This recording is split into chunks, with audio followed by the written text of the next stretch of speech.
Currently, I'm the Managing Director of Seed Technology, which is the Power Family seed business now. And it's based in South Kilkenny in Ballymountain, 3 kilometres from the bridge. And that originated from a nursery that my father established there in the 70s. And I'm a 5th generation of the seed business, but we have a 6th generation. My daughter Julie has now also joined the seed business and is specialising in wildflower seed production and distribution and using primarily the internet. So things have moved on. It's amazing when I reflect on the history of the family and the time, how things have changed over that period of time.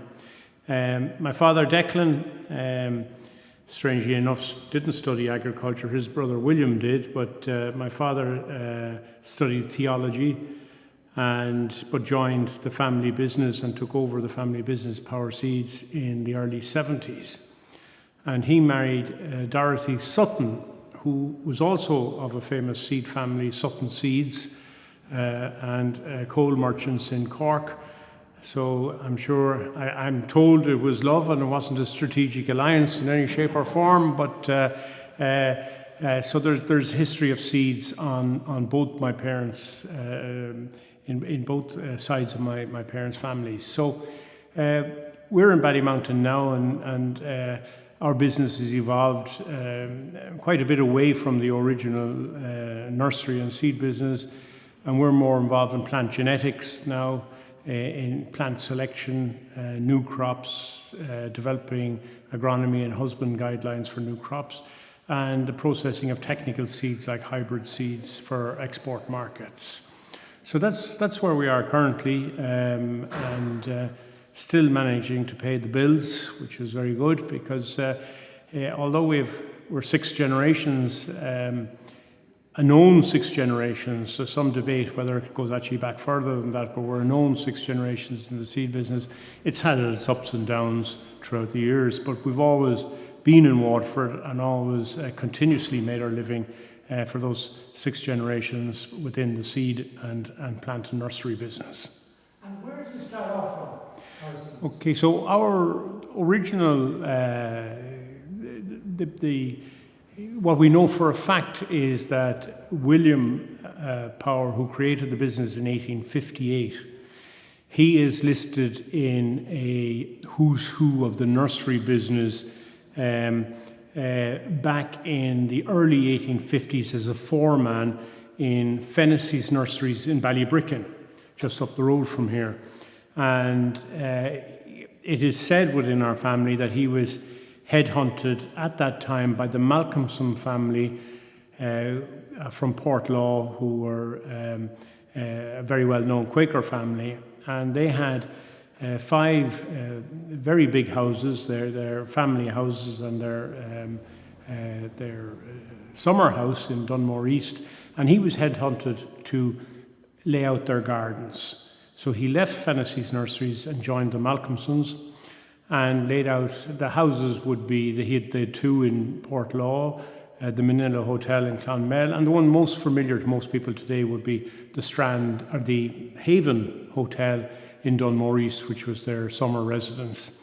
And he planted those gardens, and on the back of that great successful venture with the Malcolmsons, he could afford to invest in his own business and started the nurseries in Ballinmakill, which are just beside the hospital there, and here in what was called King Street at the time, number 25 and 26 King Street, he started the florist shop.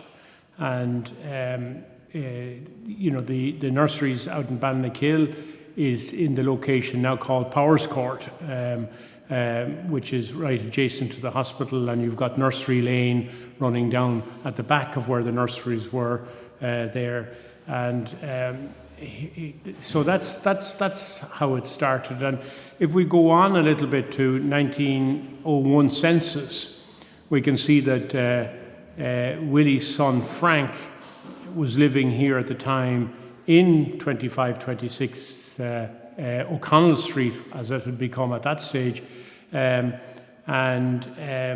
in Ballynakill was Catherine, which was Willie's wife, and some of Frank's siblings. And another one of Frank's siblings listed here is James, was listed as a florist living here in O'Connell Street. And two other sons in Ballynakill were listed as nurserymen, and one of the daughters listed as a forestry tree specialist. So they were deep involved, the whole family were deep involved in the nursery in 1901. William is not listed. We assume he was dead, or I can assume he was dead on the 1901 census.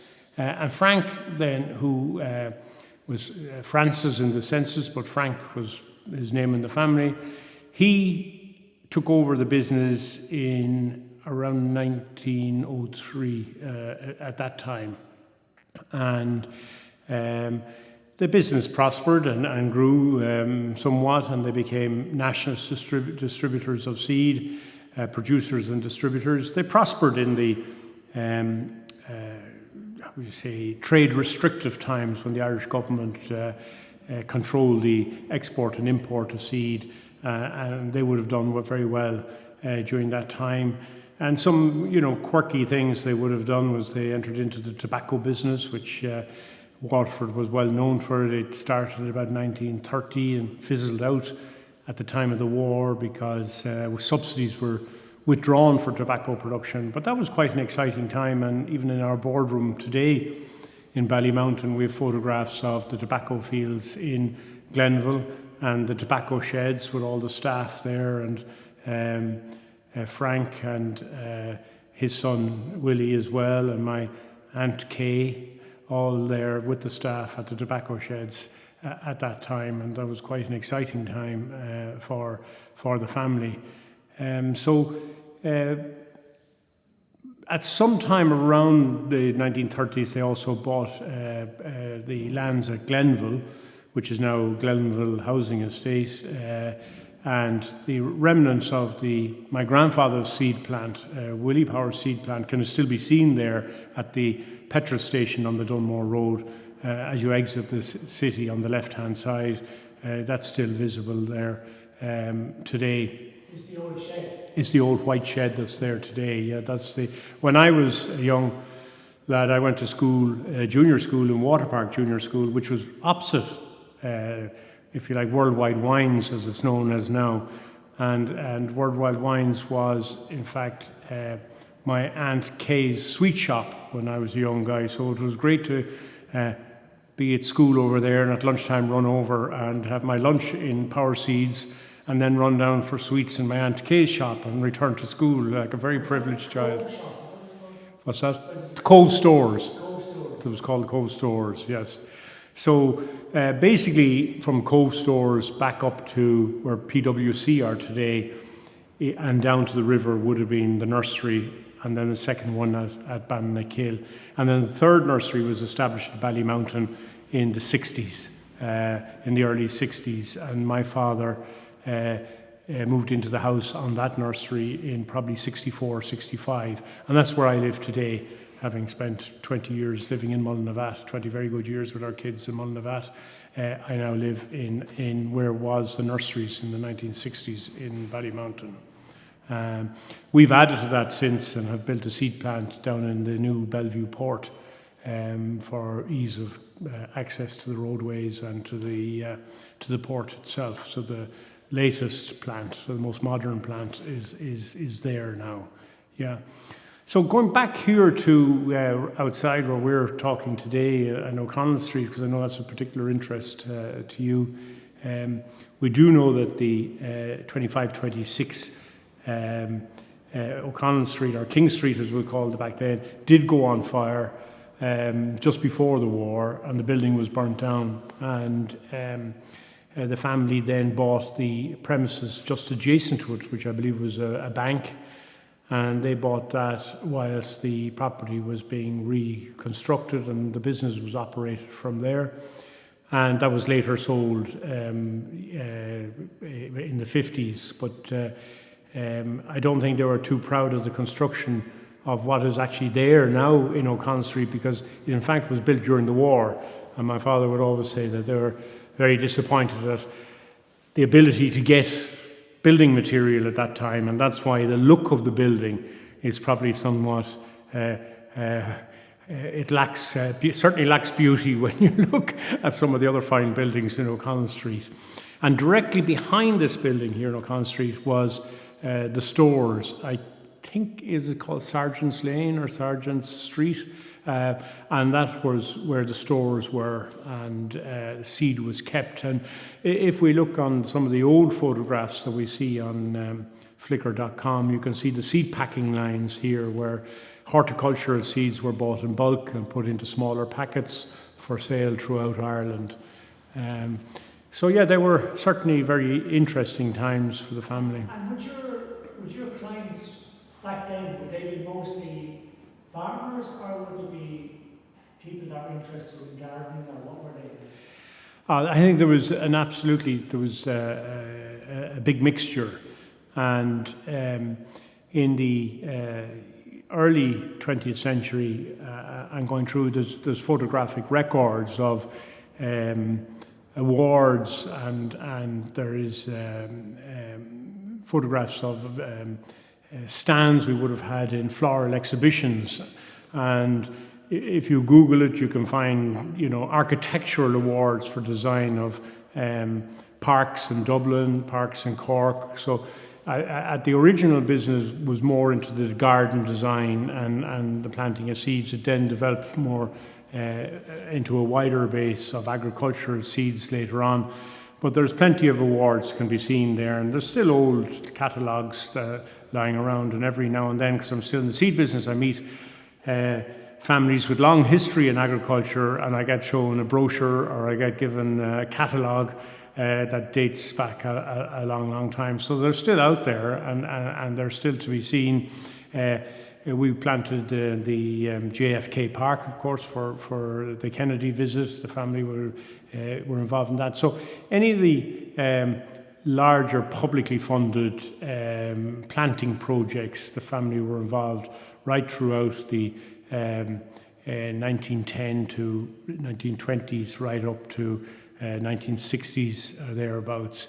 But the family then developed more into agricultural seeds, and I remember being down in Wellington Bridge when I was a young salesman for the company, and meeting farming family, and said, "Mama, your father," they said, but it was my grandfather, used to come down and pony and trap once a year to visit the farm and get the annual order for seed. So it was a lot harder now. And when I think about the sixth generation trading wildflower seeds in small packs to Donegal and Kerry and all over Ireland, compared to what my grandfather had to do with a pony and trap, or his father, my great grandfather, did with a pony and trap. It's amazing, yeah. And on the internet and all that. Yes, but they did manage to trade nationally back in the 20s and 30s. They were trading through post, and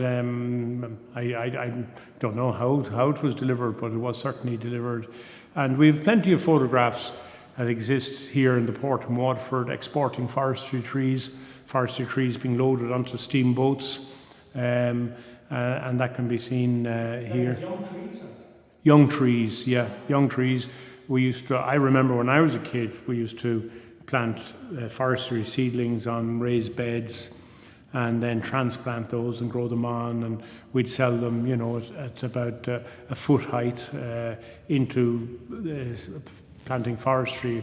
But that came unstuck in the, I guess it was the early 80s when Quilcha got into the nursery production themselves. Before that, it was all private, and there was room for everybody. But I guess the state was probably the biggest customer back then, and when they went into their own production, that... And there's no fear around things like disease being passed from one country to another around there? Yeah, it's yes. So there was, and quality was a big thing, and the brand that was developed by my grandfather was Power's Trusted Seeds. So this reflected in the absence of what we have today. We have a certification system on germination and phytosanitary. Back in those days, it was about reputation and about the family's reputation, and that's we had a thing called Pure Line seeds, which was for agricultural purposes, that gave the connotation that it was what it said on the packet. There was nothing strange or awful involved in it. And then there was Power's Trusted seeds for the public, so that they knew they could trust that if they planted the seed, it would come up. And they were their marketing slogans back then. And it's funny looking at the sixth generation, and the importance of seed being native is coming back again, and local provenance is coming back again, which is fantastic, and it's great to see. So everything goes in cycles, and it's there. But nevertheless, Irish agriculture today competes on a world market. We export 95% of our milk and 95% of our beef. So it's a world commodity market. So Irish farmers have to be ultra efficient. So we're selecting varieties that allow that Irish farming to compete on an international scale, and so it's a different business today. Yeah. And like Power is such common name water. Yes. I mean, in a way, even sometimes, like someone said to me about in Tramore, on one road there were 7 different families of Power, so they all had to have nicknames. Yes. Do you know what I mean? To differentiate which Yes. Powers you were. So you were probably always the seed Powers. I have no idea. I never heard of the nicknames. But to go back to Fennesy, because you mentioned that your family originated working for the Fennesys. There is such thing as a Fennessy oak tree that's native to Waterford, which is it's a very peculiar tree associated with Waterford, which I wonder was it from that way back then? It could very well have been. I mean, there was a huge interest in arboretums, and there would have been the precursor to modern plant breeding, where it was more about collections, and you only have to go out to Mount Congreve and see what Ambrose Congreve did with his world collection of plants. It's fantastic, and so there was a huge interest at that time in terms of exotic plants and arboretums in general. But of course, that was the providence of the wealthy at that time. But I do remember my grandfather talking about the importation of clover seed from New Zealand, and that was, he was talking about that in the 30s and 40s. So there was always an international trade, and always this willingness for Irish nursery and seedsmen to go out far and select, if you like, what might be appropriate for Ireland. And today we do that, and we have a research farm here in Waterford, in Faithleg, and there today we're selecting and breeding new grass varieties for Irish farmers. So rather than going out and selecting ones that we reproduce in Ireland, we have a collection of some 20,000 varieties out on the farm, and we select in that farm the parents. So we select 2 grass varieties that we want to cross to create new varieties. So we're actively breeding new plants now for the Irish conditions, suitable for our conditions and our farming methods in Ireland. So things have changed, but the philosophy is still the same. From back in the 19th century, going abroad, selecting plants, bringing them back. Today we're doing that, but we're not happy with those, so we're improving those plants here in this country using conventional breeding technology and that. So it's the philosophy is the same, but the methods are different. No, it's amazing. I mean, how it's so detailed and so fine and everything as regards what you're up to, and yes, as you say, it's not new. It's No. gone on for hundreds of years. Yes, Irish agriculture is hugely innovative, and you have to take your hat off to every one of those farmers. They adapt They put up with the weather and they compete on a world market. And people like us are behind the scenes helping whichever way we can, but it's certainly to be admired, the resilience of Irish agriculture through the ups and downs, through the ups and downs. Like joining the European Union was obviously a difficult situation for Irish agriculture as well, because we were getting rid of tariffs that protected us and we were now opening the economy. And my father was certainly very much involved in the negotiations at the time around the seed element of agriculture within the European Union at that time. And, so that tradition carries on. I sat on the European Seed Association negotiating committee for Brexit. So it follows in generations that we are an Irish-based industry, but we rely on international activity. I mean, it's quite controversial, that whole thing about the owning of, say, the DNA of seeds and all that kind of stuff. Yes. Because, I mean, they often say that it can work against poorer countries. Yeah, if I could bring back to a local comparison, the way I look at that is, I do remember when the new bridge, the toll bridge, went in, and there was a lot of controversy in Waterford about it being tolled and it shouldn't be tolled. But it always remains that anyone who doesn't want to use the toll can use the existing bridge, which is free. So why would you deny those that want to use it? Why would you deny them the bridge? The same goes for modern plant breeding, in essence, that all the existing plants still exist. So if somebody wants to continue with the existing technology, of course they're free to do it. Nobody is forcing anybody in the world to use new technology. However, I think the manner of which some multinationals went about marketing their products was certainly wrong, but there is new technology now. We've moved on well away from genetically modified products. We don't have any in Ireland. We have a voluntary code of practice here.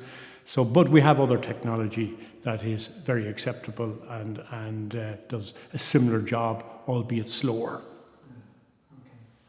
No, because that's interesting, because obviously that is seed. There's been a lot of controversy around seeds, so it's quite interesting that you're saying that we've managed to kind of avoid all that environment. No, absolutely, and Waterford has had a long history of involvement in seed and continues to do so, and I hope it will in the future. And just go back to one thing that you mentioned about the big houses. I mean, there was a lot of big houses around Waterford. Do you think that Power Seeds probably wouldn't have existed only for the fact that there was so many of these wealthy landlords that had money and were interested in trees and growing things and all that? It certainly gave a lot of employment back in the time, because it was very labour intensive. It was certainly the opportunity that our family took to get into the plant nursery business and into the seed business. It's not the route everybody has taken, but gardening in Ireland and growing plants has always been part of our heritage and always will be. It's in our DNA. The Monty Python joke about what's the British ever do for us. But there is a lot of things, like we've got fantastic woodlands in Ireland only for, these big houses and these big estates, which, we wouldn't have otherwise. We wouldn't have these beautiful... No, and maintaining them has been a challenge. It was hard to establish them, but it's very easy to take them out. When times are hard. Just in relation to the tobacco industry, because you mentioned that, I believe it was a big money earner. Well, nobody ever confesses to making money in our family, unfortunately. Agriculture is a tough industry. But it certainly had its time, and I don't think our family invested solely in the processing facilities. I think we were 50% owner of the processing facilities at the time. But what was quite exciting was in 1930, the Department of Agriculture from Virginia State in the US gave on loan a plant breeder, a tobacco agronomist and plant breeder, to the Irish government, and he was based here in Waterford. I think his name was Keller. And if we have photographs in our boardroom again of plant breeding, where we were trying to establish varieties of tobacco, crossing varieties to try and find strains of tobacco that would grow in our conditions in Ireland, you know, and so it was interesting. And it's kind of technology that goes on today, but people would have little understanding of the background work that exists to try and get a plant to establish and to grow properly in Ireland. Yeah. Because obviously we associate it with very hot countries. You know, Yes, and possibly that's where it should stay. I think we're better off working with nature than fighting nature. Yeah, because I mean, obviously it must have taken a very particular type of tobacco plant to grow here. It was very wet here. Yes, I would imagine it was very, very difficult, and it would only exist on subsidies. And I don't think we developed. I think in France they developed a taste for dark tobacco, which may have been possible to grow in a European climate. But I think the Irish state were very reluctant to ban Virginia tobacco because of the assistance of the United States. And I would imagine the involvement of somebody from Virginia State Research had to do with protecting Virginia tobacco as much as it did to empowering the Irish to produce their own tobacco. Well, I suppose we were so small anyway in comparison to Americans. Yeah. But it is interesting, isn't it? Like we would never associate Ireland with tobacco. Is there any other plants like that which now we would not see in Ireland, but in the past were here? Is there any other such plants you remember? Yeah, the only plant that today that we work on is the one that you know well is oilseed rape, which has this beautiful yellow flower that you see, and it's used for rape oil that you use for cooking. But we produce quite a lot of hybrid seed of that species for the European market. And the reason we do that in this country is because of our climate is very mild, so we have a long flowering period and we can do a lot of inspection. So we sow a male variety, we sow a female variety, they cross, they hybridize, and then we kill the male and we only harvest the female. So that creates a hybrid. So that's something that people get very surprised, that we can produce seed for the European market in Ireland when they have a climate that's actually better for production, but it's to do with the quality of the seed in Ireland. Our long flowering and growing period also gives a bigger grain and a higher quality grain. So that's interesting. Other things that that are obviously wildflower seed is something that's quite exotic in a peculiar sort of way, even though they're native to Ireland. That's very interesting. We're producing things like rye now for rye bread, sourdough bread, for rye beer, rye whiskey. There's some Irish rye whiskey now, and we would have introduced the rye to Ireland. We've brought hybrid barley to Ireland. In one of my first jobs in the business, I pioneered the growing of silage maize in Ireland. So we've grown sunflower in Ireland, believe it or not, in lighter soils. So we've tried an awful lot of things, and we're very interested in the whole area now of herbal extracts and botanics, and looking at areas where Irish climate can facilitate an export business. So we've quite an amount of research going on, but finding that one that wins and gets commercial acceptance, that's quite difficult. Yeah, it can be challenging in Ireland with the wet climate. A wet harvest is a difficult harvest. But also, which has been pioneered here in Waterford, is a new concept in growing grass called multi-species swards or herbal lays.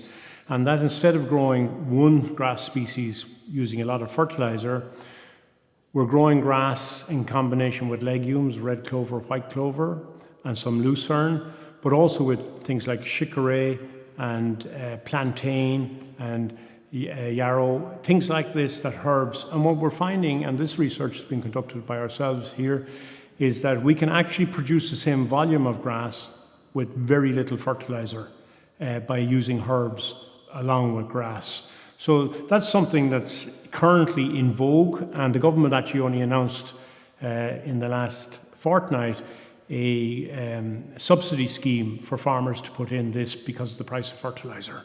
So there is a lot of research in the background, and there's always movement in the plant and agricultural industry with this, and it's very innovative. And But that's great for our rivers.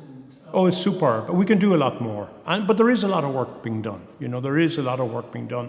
It just, the problem with agriculture is it takes time. It takes time to do the research, and it takes time to introduce. But I mean, there's been too much of a reliance on things like, fertilizers and all that kind of stuff. And I mean, I suppose it's an economic business. It's farming. It's about making money. Yeah. And there's a lot of pressure to. I think that the difficulty with globalization is products can become very cheap. Fertilizer has been, in my view, too cheap. And that leads to a certain amount of laziness in terms of being efficient at its use. And I think this current spell of very high fertilizer prices will make a lot of farmers get innovative about where they apply their fertilizer, how they save the fertilizer. And I think they'll be very surprised at how much they can still grow with less fertilizer. And I think this will have a good long-term impact on Irish agriculture. And I know we're in a very particular time in history at the moment with the Ukrainian, what's happening in Ukraine, but again, this whole specialisation in Ireland where we've left, farmers now don't even grow vegetables. They don't, because they're so focused on whether it be dairy or whatever it is. And now we find that, for example, grains, we don't have enough grain being grown in Ireland. Yeah, there's a few misconceptions about that, and people talk about grass monocultures and that, but they're not monocultures. I mean, even you go into any grass sward, you're going to find a huge number of species of grass. So the colour is green, the colour is monocolour, but it's not a monoculture. And I think we do have, given our hedgerows, we do have a lot of biodiversity out there. Can we do more?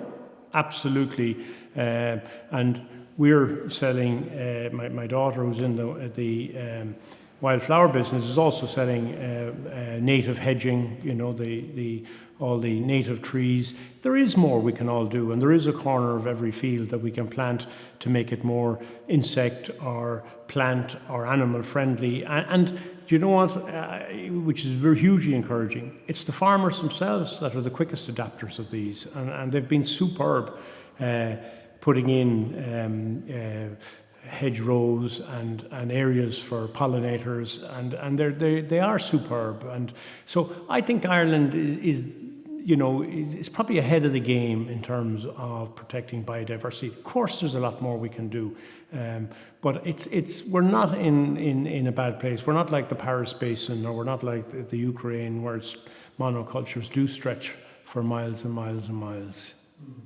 Oh, absolutely. Absolutely. And Roy, thanks very much. Oh, you're very welcome. And it's really interesting just to hear about your own family and story and business, and best of luck in the rest of the future generations of the Powers and Seedtech. Thank you. Okay, thank you very much.